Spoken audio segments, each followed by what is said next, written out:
I really think that the reason why the Federal Reserve is trapped is because of the tsunami of treasury issuances that we're seeing that forces the Federal Reserve to continue to buy treasuries. And that is the real mandate, is to suppress rates. And it creates a supercharged environment for precious metals, because by suppressing rates and allowing the economy to run hotter than they wanted to, you have the problem with real rates, which was one of the strongest drivers for gold, especially.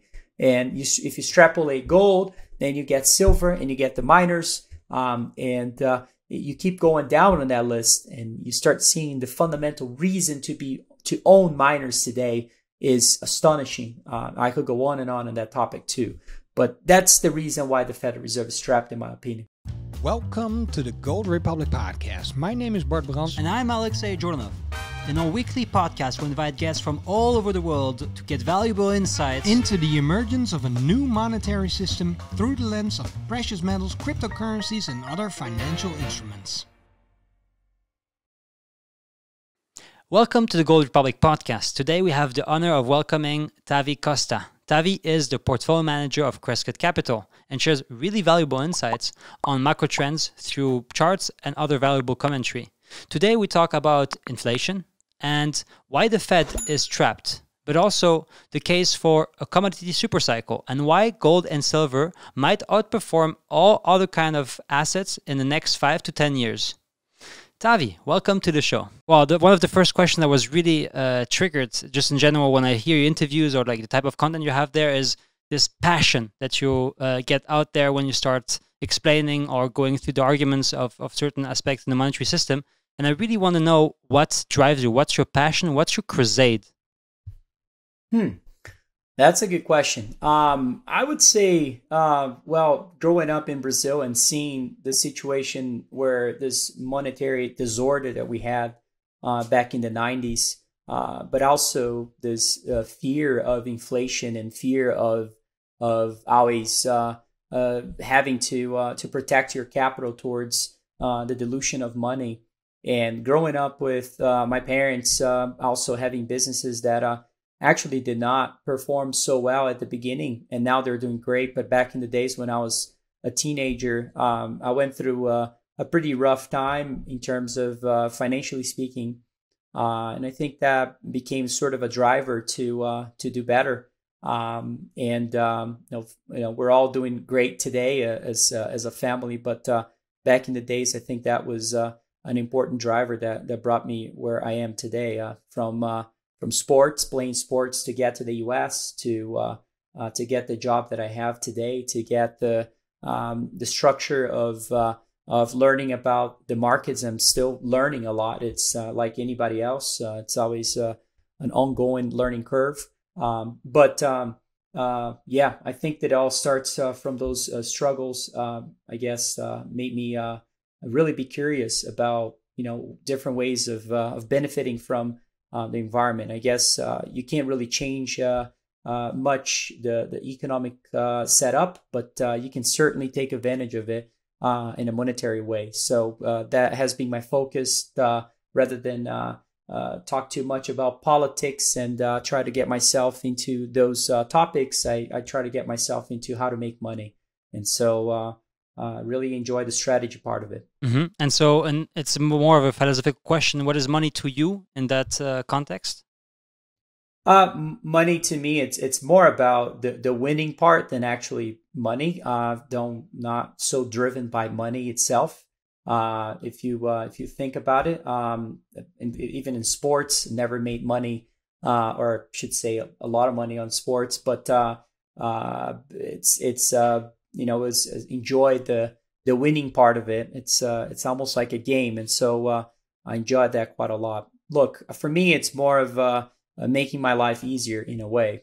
I know the mental health and physical health comes first, but certainly is easier to be able to enjoy a great time with family and friends. It makes it easier when you have more money.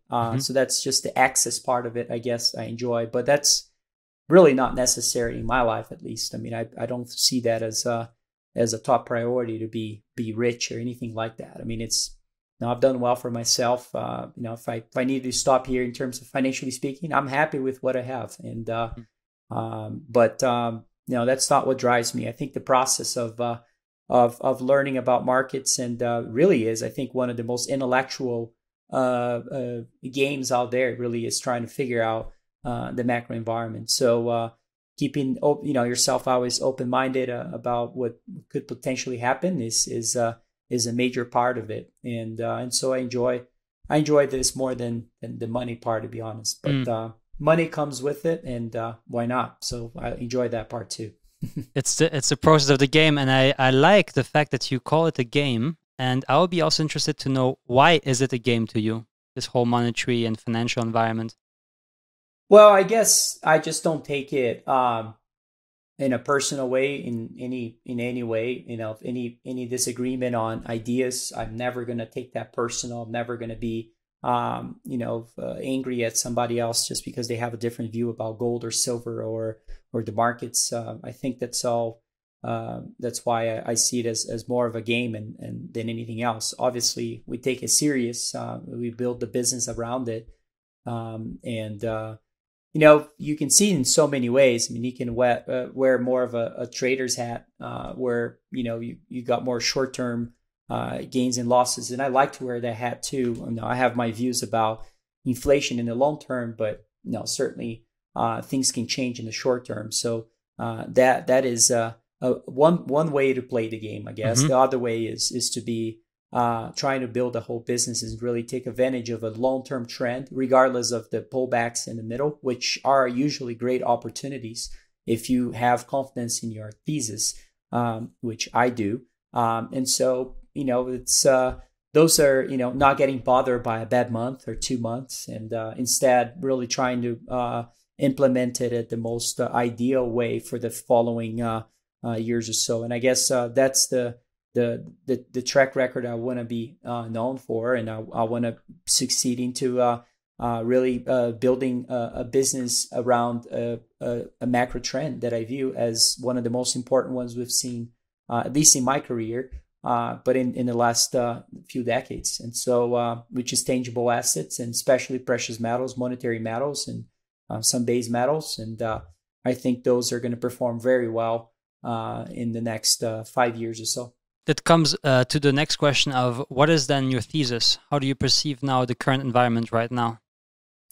Well, I think it all starts from that commodities to equity ratio. Really, when I saw that chart, even back in 2017, 18, kind of struck me as an opportunity. And I've always, in my opinion, was really related to equity markets being so expensive. And but at the same time, going deeper into this tangible asset idea, I realized that there's maybe a case to be made not only on the demand side, but perhaps on the supply side of commodities. And so we thought this through quite a lot, and we were thinking about how can we really best implement this. We started by sort of buying, as you become constructive in any commodity, you begin to look for other ways to really maximize your gains. And when it's hard to get rich buying gold or do very well just buying gold. It's more of a protector of capital than a growth asset. And so, but if you have a constructive view on that, you begin to kind of branch out and expand to other things that perhaps could do even better than that. One of them is silver. Now, when you have a bullish view on silver, where you think it could be worth well above its prior peaks in other decades, you begin to think about, well, how well would silver miners do, and how well would deposits that have silver in the ground that have even higher leverage to silver prices do in this environment. So that's really what drove me to this exploration and discovery phase of the mining industry, where I think there's a very, very few experts or money managers really navigating that space. And I think that's why I view it as a major opportunity.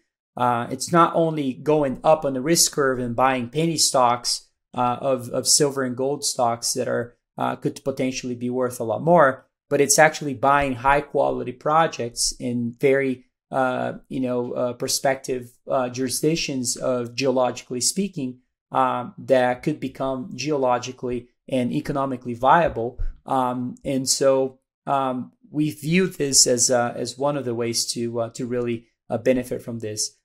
There is also the optionality of owning precious metals in today's environment, where it doesn't really matter if you have a view on inflation and deflation, given the fact that it's an asset that could perform well in really both scenarios, i.e. look at Japan when we had money velocity continuing to fall for decades, but gold in Japanese yen continues to rise. And so that goes to show that regardless of your inflationary or deflationary view, this is a type of asset that can perform in those two circumstances. They are really opposing circumstances.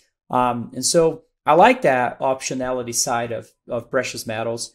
And I'm not going to own precious metals probably my entire life. And this is really a period of that I feel comfortable buying into precious metals, especially as part of this commodities to equity ratio that I think this ratio will rise in the next 5 to 10 years as well. But and so I'm looking for where can I have an edge in this trade, and I think in the precious metal space and base metals, I can probably as a firm as Crescat have built a whole team behind this. I think we have one of the best strategies to take advantage of this opportunity than anybody else. Mm. It actually leads to the other question then related to the inflation, deflation, stagflation, reflation, babaflation, you name it, debate. We had the last Fed meeting where Jerome Powell outlined that they will decrease the time until they hike up the interest rates, which created some impact on the market. We saw a quite big sell-off in commodities. Stocks, tech stocks even increased a bit in value. Crypto is going down the drain at the moment. All of that is based on some analysis with frameworks, a thesis, takes on what we can expect in the next years to come. What is your take on that, and how has your opinion or view on the whole inflation debate or deflation debate, and now currently the transitory inflation question changed over time? Well, I think it goes down or it goes back to the idea that the Federal Reserve is trapped. I think that really the Federal Reserve has two options in today's markets. One of them is to continue to dilute money, print money as a whole, regardless of the complexity of if it is printing money or not, but if expanding the monetary base would be the right term.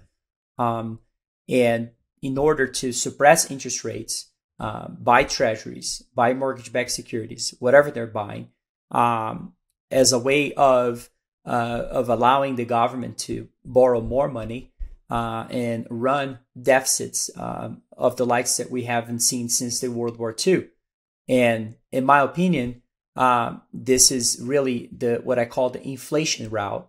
And the other route would be to fight the issues that we're seeing with inflation running hotter than the Federal Reserve expected. We can look at, we were talking about commodities crashing, lumber prices down 50%. Now, if you look lumber prices on a quarterly basis, just to not look at so much of the volatility, because it is a volatile asset, on a quarterly basis going back 30 years, you can see clearly that it's we're still well above any other time in history as of today.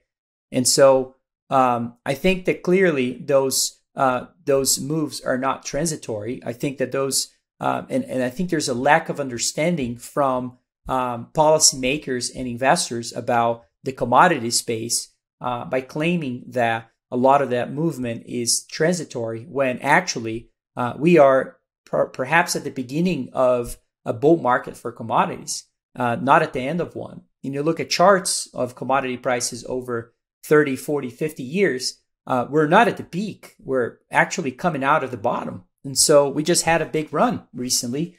And a lot of people are just looking at 5-year or 1-year charts and calling this a bubble. And I suggest everybody to zoom out. Okay, what's the second? So that second route would be raising rates and fighting this inflationary problem, which would, or tapering, or anything that relates to tightening, which would increase the cost of capital in a way, and really, I would say, create a reckoning moment for assets that are out of touch with reality, especially from fundamentals, between prices and fundamentals, and this divergence perhaps converging going forward would create a lot of pain in the markets. I don't think they're going to take that route. No, I think that I don't think the Federal Reserve is not as smart as a lot of people think, but also not as stupid as a lot of people think. I think that they saw what happened by tightening late in the cycle back in 07 and 06, creating the bust of the housing bubble, or also the tightening cycle that we saw prior to the tech bubble. And I think that this time around, they're going to take the inflation route, which is continue to prop up asset bubbles until we have inflationary problems that actually create the problem to not allow them to intervene in a monetary system. And so I rather take that side, because I think that by doing so, we're going to be triggering a long-term inflationary problem. And inflation is a very interesting phenomenon. It's very different than a lot of traders tend to think about this, because as the narrative become more and more, popular among the population, which is the case right now, it creates a feedback loop where investors and the population begins to hoard any assets outside of cash. And it also creates a problem where cost of living begins to rise because of expectation of inflation. And businesses begin to take or make decisions according to those narratives, and you start seeing even there's a possibility with the cost of living rising that we may see the end of a downward trend for wages and salaries. I believe that that's the case right now. This is the biggest inflationary. Probably one of the biggest inflationary points here is the fact that I think we're at the beginning of an uprise here for wages and salaries, and given the fact that we've went through 30 years of growth, really in a downward trend. And so, putting all together, in my opinion, we have a much higher probability that we're entering an inflationary problem. I didn't say hyperinflation, and I also didn't mention the 70s, but I think it could potentially look like the 70s in a way. And when I look back in the two inflationary decades that we've had in the past, which is the 1910s and the 1970s, not the 1940s, because 1940s we saw sporadic increases in consumer prices. Those 2 decades had, guess what? Commodities performed very well relative to equities. In fact, equities actually performed negative in real terms in both decades, significantly. And so I think that we're entering a regime where profitability matters. We're entering a regime where margins of companies will matter because cost of capital is going to rise, and so we're going to see pressure from companies to start showing up bottom line improvements, something we haven't seen in the past. The Ubers and Netflixes of the world that make no money for quarters and quarters. I don't think that's going to happen going forward. And I'm saying in the trend of 5 to 10 years. And so that's really where my case will rest. I think there is a much higher probability of an inflationary problem than a deflationary one.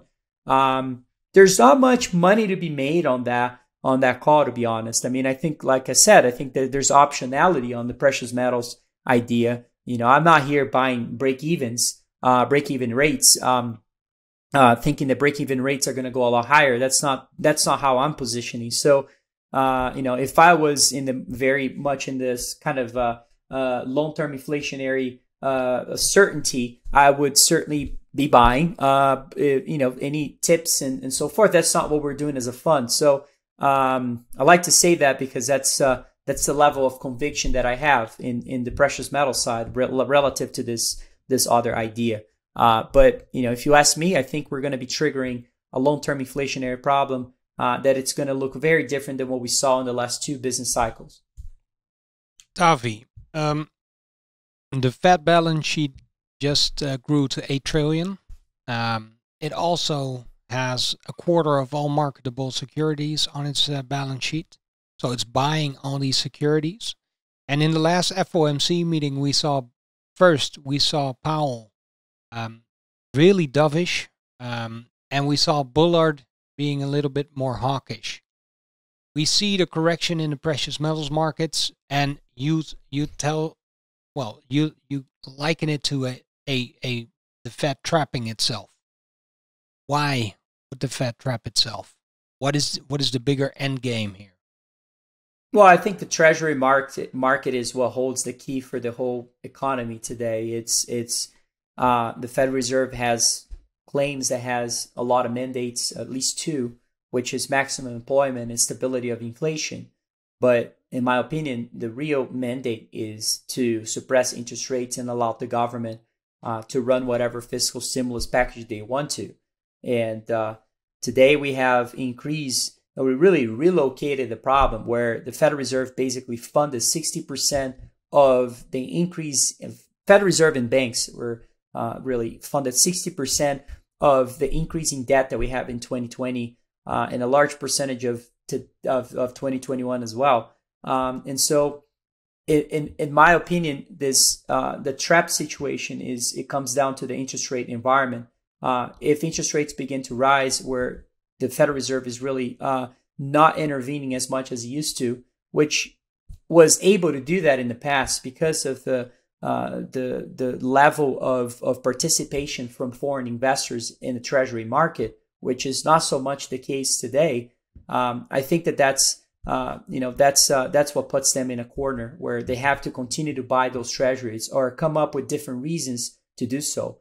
And so I used the analogy the other day of the Federal Reserve statement in last week, which was, they're really thinking about going into a diet 2 years from now. This is basically what they are. The message really is translating into plain words. And so, in my opinion, pullbacks in commodities are opportunities. I think it's a great opportunity to be looking at the space. Are we going to see the same level of appreciation that we saw in the last 6 months? Probably not. I mean, that's not usually what happens. The first part of the move is always the easiest one, but also the hardest one to make the decision to do so or to invest and be positioned for it. The second part is always not so much the same level of returns because a lot of people are expecting it somewhat of a move towards that direction. Good luck buying oil when oil was negative, even though it sounds so plausible. Nobody was doing that back in April and June because oil went back to $20 a barrel. Everybody thought that the next month oil was going to be negative again, when actually was the bottom for oil. So I find all those narratives kind of interesting. I think we're seeing, there's a lot of people talking about the crash in commodities when actually the real crash going on is in the crypto markets. We lost more in market cap value than we saw back during the global financial crisis with the subprime mortgages really crashing at the time. I don't want to deviate from the question, but I really think that the reason why the Federal Reserve is trapped is because of the tsunami of treasury issuances that we're seeing that forces the Federal Reserve to continue to buy treasuries. And that is the real mandate, is to suppress rates. And it creates a supercharged environment for precious metals because by suppressing rates and allowing the economy to run hotter than they wanted to, you have the problem with real rates, which was one of the strongest drivers for gold especially. And if you extrapolate gold, then you get silver and you get the miners, and you keep going down on that list, and you start seeing the fundamental reason to own miners today is astonishing. I could go on that topic too, but that's the reason why the Federal Reserve is trapped, in my opinion. Well, and these policies, as you say, they create speculation and they overshoot the problem. The question then would be a follow-up question. What if in the end Fed still is right with implementing these policies. As we've seen in Europe, for instance, we have just implemented negative interest rates. Is there some trick the Fed could that the Fed could pull that could still make them be on the right side of this policy, perhaps? I think there's always that possibility, just like us as a hedge fund or any money manager is speculating on what's likely to happen. The Federal Reserve is doing the same, and they have the probability of getting it right as well. I just think that the policies today, anything that is really manipulating markets as a whole, and by that I mean buying treasuries, is manipulating the interest rate environment. And so you are creating other monsters. You're creating speculative bubbles in equity markets. You're creating speculative bubbles in the housing market, in the corporate bond market, in sovereign bonds in general. And so that can go on until things get really, really frothy. And I think that's kind of what we saw recently. I don't know if this is the end of it, but I find it amazing that you have SoftBank down as much as it is right now. SoftBank was probably one of the best business models we've had in the last 10 years. One of the killer companies that did so well by acquiring so many private equity deals and doing so well by taking some of those public and being early in some of those investments and becoming almost like a whale in that market. And now, if you look at that, it's in a straight line down significantly from its peak. You look at the crypto markets. You look at even ARK ETF, which was seen as such an important part of the market. You look at Tesla. So you can name a lot of leadership types of assets that were leading us to the upside and the frothiness, and now is starting to pause. But look, I have, in my opinion, this Federal Reserve, if in order to be right, is to really restore organic growth in the economy in a way that doesn't depend on fiscal and monetary stimulus. Something we haven't seen in a real long time. Perhaps that's exactly what happened actually during the Roaring Twenties, which this relationship with today's environment, Roaring Twenties, is absurd. As we all know, there is nothing like a lack of manipulation in today's markets relative to what we saw back then. Back then, we're coming out of an inflationary problem. We're coming out of a pandemic as well. But people just see the pandemic side and the relationship and claim that we're headed towards another decade of very strong organic economic growth, when I think that that's completely opposite from what we're likely to see. I think there's a big case for stagflation, some sort of stagflation going forward, which is going to be driven by a large percentage of perhaps even falling money velocity, but also most importantly is the continuation of expansion of the monetary base, while we're also seeing not enough growth coming up from translating into growth. Let me give you an example. Since January of 2020, the real GDP in the US grew about $114 billion. But now if you look at just the growth in debt, it was 43 times the size of the real GDP growth. At what point do we see this lack of productivity of units of debt generating units of growth in the economy? So anyways, I think that there's a lot to think about that, and those issues where we relocated the problem from the private sector to the public sector, i.e., especially the bottom 50% of the population doing much better net worth, but also who's taking on the pain is the government. So I think it's very difficult that they're going to get this right. I think they're really trapped. You could have said that a few years ago. But we were not at the valuations that we are today in the equity markets. I mean, I just mentioned a ton of names down significantly in the equity markets that are near the peak right now. So it's an interesting divergence, I have to say. So anyhow, I think there's a lot to unpack there, but yeah, those are my important points. What do you take of the recent spike that we had in reverse repo overnight operations that the Fed conducted a few days ago, or even I think yesterday? I don't remember well, but over the month, when you look at the chart, last time this huge spike occurred was in March and April 2020. Now it's going from the back in the day back then was at 300 billion. And now is at around 750 billion. First, what is, for listeners who don't really are acquainted to that whole operational maneuver, what does it mean? And second, what are the consequences of that kind of operation within the market?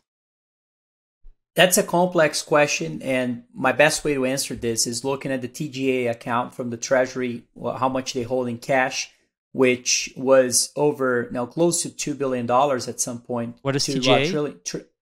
Yes, the TGA, about $2 trillion, not billion, $2 trillion close to is what it reached. It basically is what they hold in cash to run their operations. And as they usually, when you have a crash, at least that's what we saw in the global financial crisis, there's a rush to raise liquidity in the government in order to support the markets as a whole. And so the best way to do that is by issuing short-term maturities. So usually you issue a lot of T-bills. And so we saw the same increase of issuances of T-bills back in global financial crisis. And then as we live through the crisis and they spend the money, we start seeing a move towards more longer duration issuances of bonds. And so we decrease the T-bills and increase the other ones in terms of outstanding amount. So back then, what we saw was a large accumulation of cash in the treasury market. And as bills get passed, you begin to see that money being put to work. And so we're seeing a withdrawal or a depletion of the TGA account. And if you think about the mechanism of that, when you have a withdrawal of the TGA account, you also increase the reserve deposits of institutions. And with that, it really floods the market in terms of looking for short-term instruments to park that capital. And so when you have that, it's an excess of liquidity. In my opinion, this is very different than what we saw back in even March of 2020 or back in September or August of 2019, when we also saw repo market issues. This is, for me, much more of an excess liquidity issue that is driving institutions in general to look for short-term maturities to park their capital or their reserves into those instruments. And by that, it's driving short-term rates lower and lower, in some cases even negative. And so it's forcing the Fed to create some sort of mechanism that allows those institutions to park that money into those into the repo market at higher rates. And so for me, that's really what's going on. I mean, the implication of this it's just it clearly the fact that the treasury market has not been issuing a lot of debt this year compared to the prior year, which is insane, the amount they have done this year. But compared to 2020, they haven't done as much. And the big reason for that is because of the TGA account being drawn down.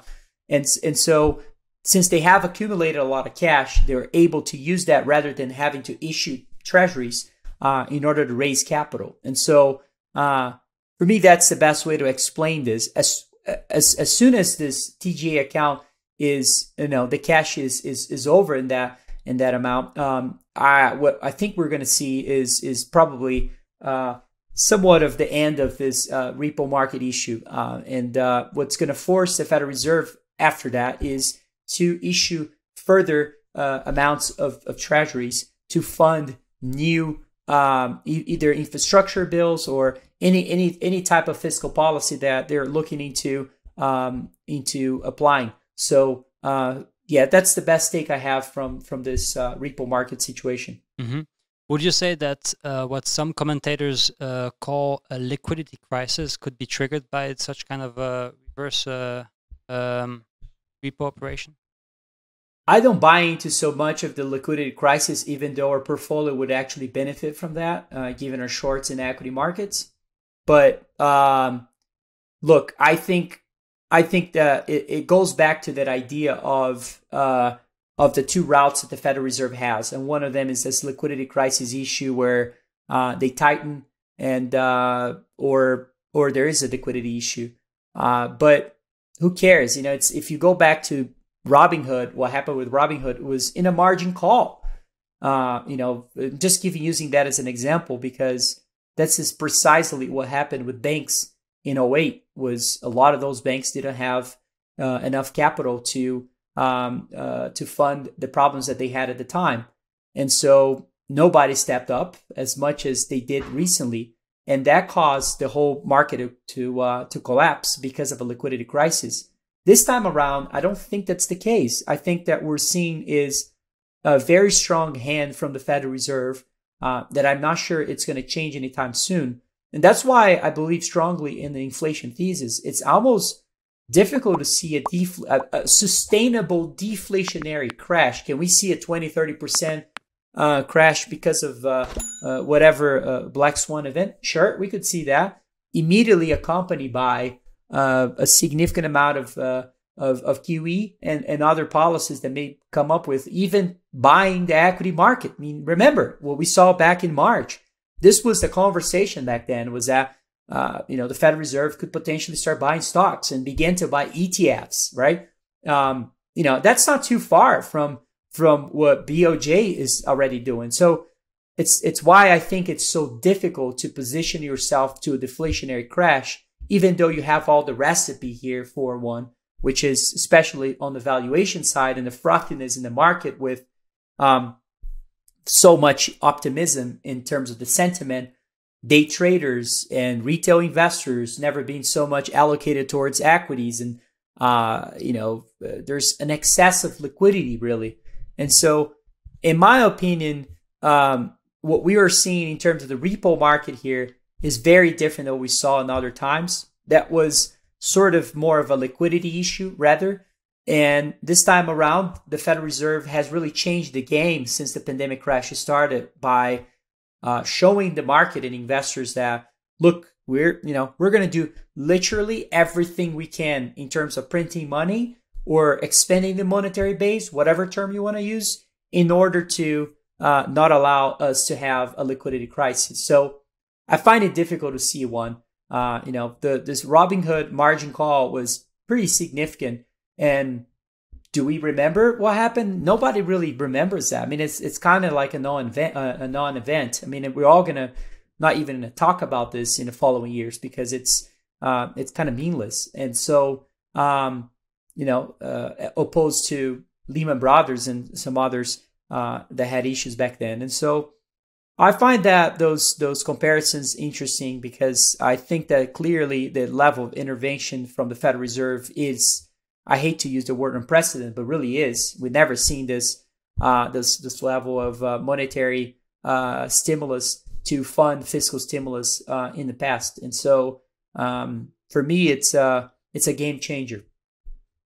Yeah, that's really funny. I wanted to ask you, the reactions of the markets we still see if we look at, for example, Powell after the FOMC meeting, and also the explanation Bullard gave, is still that the markets aren't happy with what's being done, even though, like you said, they are intervening in an unprecedented way. How would you explain the reactions of markets? Well, I think there's you can separate in different ways here. Clearly, the Federal Reserve has an agenda now, which is to use a propaganda of everything is transitory to allow them to continue to do this stimulus package going forward and give them room in order to not have to back out from that anytime soon.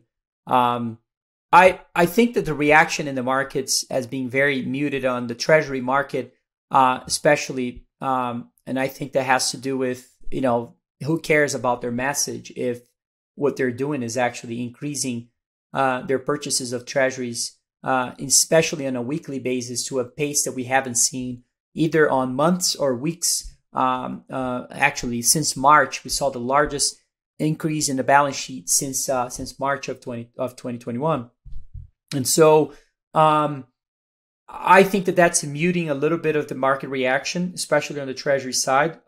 Look, if the Treasury will continue to, if the TGA account is almost, it doesn't have a lot left, right? I mean, it's compared to what it used to. And so we would expect that the Treasury issuances would increase after that is completely depleted. And so if that happens and the Treasury and the Federal Reserve is thinking about tapering and reducing purchases of Treasuries, who is going to be the buyer of last resort? I think it's going to be in a way it's going to be interesting how they are going to be changing the angle of the conversation to justify the purchases of Treasuries, in my opinion. So that's why I don't buy into this tightening thesis so much. I think it's really not going to happen.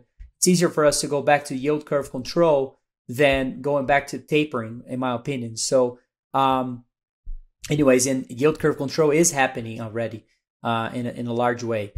In terms of the equity market, look, the equity market is in a way is in a good position, right? I mean, it's they will continue to do QE, they will continue to do what they have been doing, and there's I guess a reason for a lot of investors to continue to buy into equity markets. I struggle on the valuation side, really looking for any asset that yields less than inflation expectation today, which I would say the majority of equities in the US are in that camp.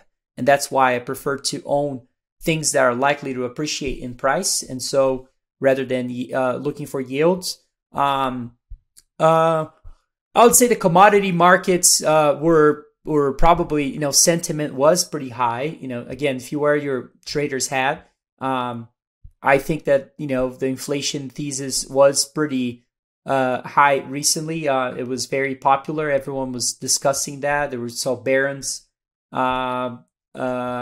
Barons was pretty big into discussing the inflationary thesis in their latest reports, and those are signs of something that is becoming more kind of a consensus trade, and especially when Paul Tudor Jones said what he said at the beginning of last week, where he said essentially, if the Fed stays on path, I'm going to go all in an inflation trade. And guess what happened since then? The inflation trade got creamed. And I'm not saying Paul Tudor Jones did that, but by saying that, he made everybody else feel confident that was the right thing to do. And guess what? When everybody feels confident something is going to happen, it does the opposite. That's what the market does. And a lot of people got caught in this. And so we saw the sell-off that we saw recently. But regardless of those corrections, I think commodities will still continue to move higher. I would still be a buyer of lumber prices than much feel more comfortable doing that than actually buying Bitcoin. I think that there's a possibility, even though I don't understand much about lumber prices, to be honest, and I have no positions on it, but I think commodities are heading higher regardless of this recent correction. I think that's healthy to see what we're seeing. I think we could even see in oil too. We haven't seen in oil any correction, which is kind of surprising and showing the strength of that move.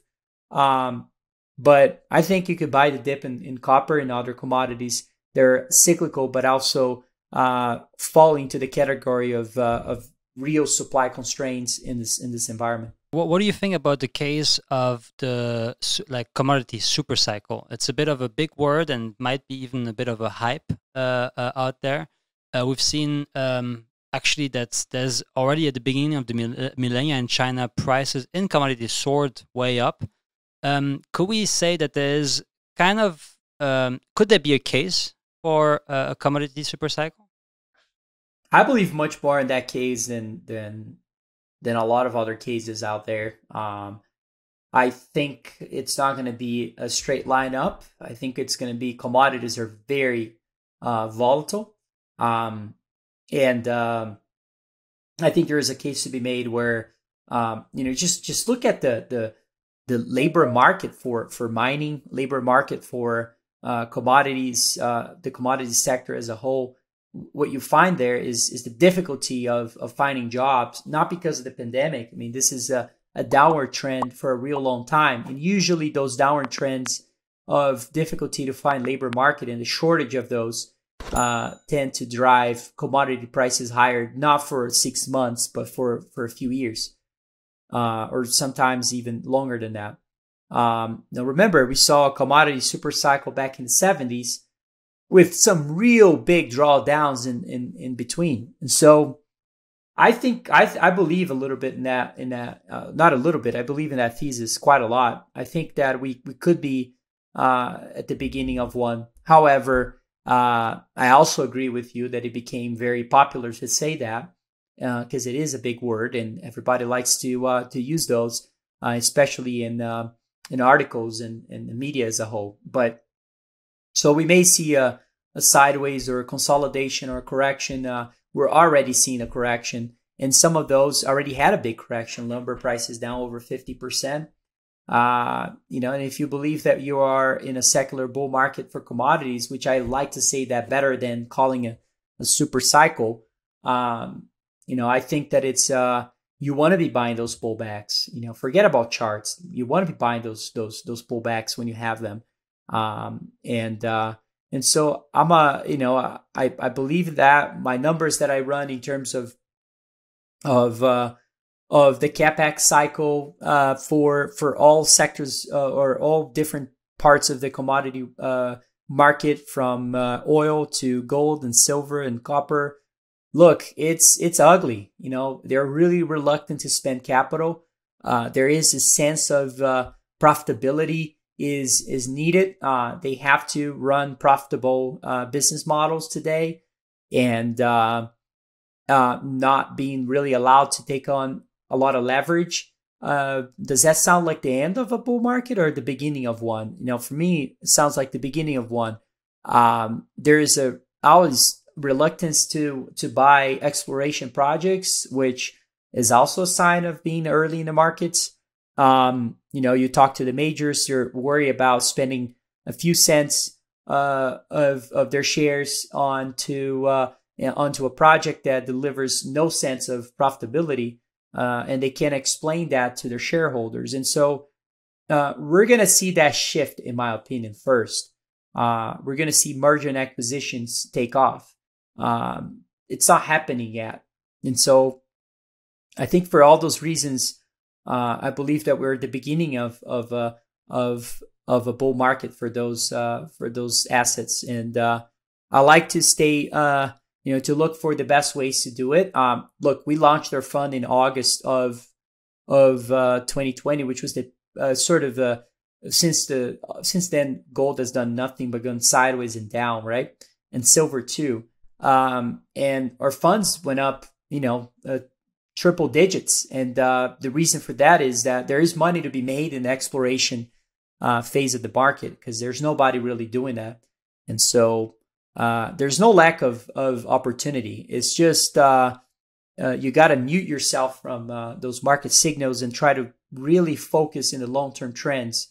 We're going to go from probably inflation thesis on the media to deceleration of growth, and the economy is not doing as well as it was doing before type of headlines, to then a growth of a reacceleration of inflation, in my opinion. So Tavi, what do you think maybe for the next couple of years an outlook could be on two commodities, say gold and silver?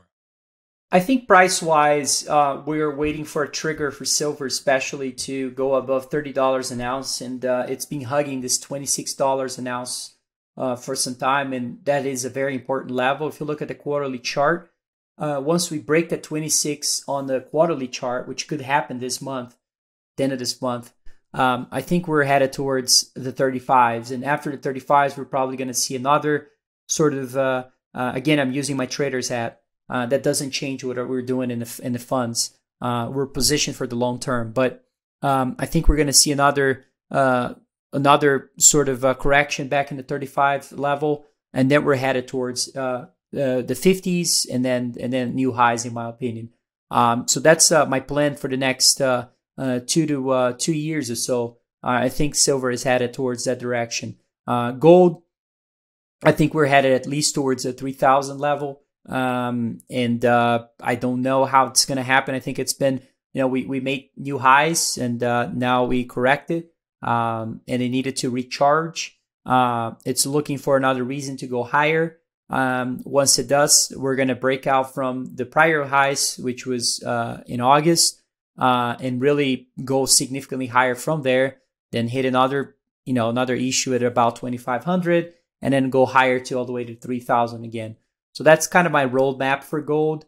Copper, I don't have so much of a roadmap for copper, and in fact, even though we have significant exposure to copper, zinc, and other base metals that we like, tin, I just think that it's it's not so much of as high as a priority, even though we make money when copper goes up or lose money when copper goes down.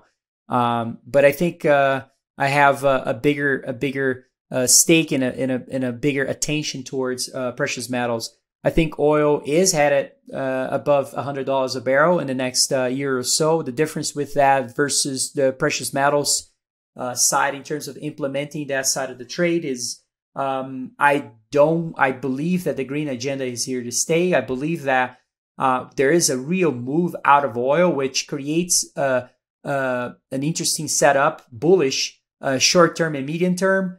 But I do not want to be in illiquid assets of oil that will take me years and years to unwind. And so I'd rather be in a more liquid names. And so that's the difference between that and going up on the risk curve in a very large way into the precious metals and base metals world. So those are, I think, that the big differences. I hope that gives you a sense of sort of prices that I'm expecting. Now, I think those are all moving targets. Who knows if we have another pandemic? Who knows if we have a black swan event? Who knows if we have the Federal Reserve, instead of tapering, increasing their purchases of treasuries, which is very, very possible, perhaps even more possible than tapering. I would say that those could change the targets of those assets. But as of now, that's where I stand, and that's really the roadmap to go towards that. And I think if you can find good assets that can perform with gold and silver prices as of today, meaning even if gold prices and silver prices decline 30% from now, those projects would still be very profitable and economically viable. That's how you manage risk in this environment. And so you have the optionality of, if they do very well, you're going to do very well. But if they don't do very well, they're still profitable, and they're not projects that will be worth zero at all. They're actually very valuable assets to own. So that's what I want to concentrate most of my focus on. Well, thanks a lot, Tavi, for your valuable insights.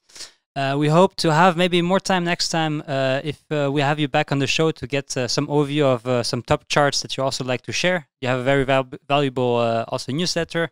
You're on Twitter and on Instagram as well, if people want to follow you and kind of get to know also your work or the analysis you have on. Thanks a lot. Any concluding words? No, I just, well, first of all, thank you very much for having me. Great questions. I think you guys really made me think, and I love interviews like that. So good, very well elaborated questions. I think that it's important to keep your very open-minded way